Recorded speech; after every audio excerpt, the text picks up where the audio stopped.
The periodic table. The periodic table organises elements by increasing atomic number and groups them by similar properties. Elements with similar behaviours appear in vertical columns known as groups. This structure creates a pattern where elements in the same group have the same number of electrons in their outer shell, resulting in elements in a group having similar chemical properties. For example, elements in group 1, the alkali metals, each have one electron in their outer shell, making them highly reactive. There are various stages of development in the creation of the periodic table. For example, before atomic structure was understood, elements were arranged by atomic weight. This meant that elements with similar properties didn't always end up in the same group.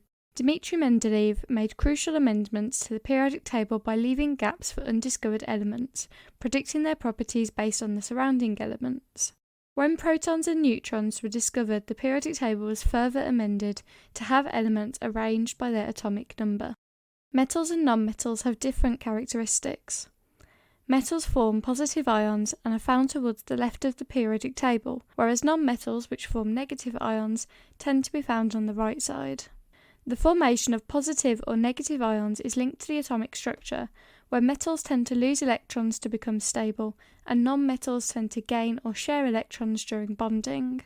Groups in the periodic table often have unique properties. Group 0 elements, often referred to as the noble gases, are unreactive due to their full outer shells and therefore unlikely to form compounds. Their boiling points increase as we move down the group. Group 1 elements, the alkali metals, tend to be very reactive, with increasing reactivity down the group due to their single outer shell electron that becomes easier to lose with the elements increasing atomic radius down the group. Group 7 are very reactive nonmetals that contain 7 outer electrons that have a decreasing reactivity down the group, but their melting and boiling points increase as you go down the group. Halogens often undergo displacement reactions where a more reactive halogen will displace a less reactive halogen. For example, chlorine will replace bromine in a displacement reaction.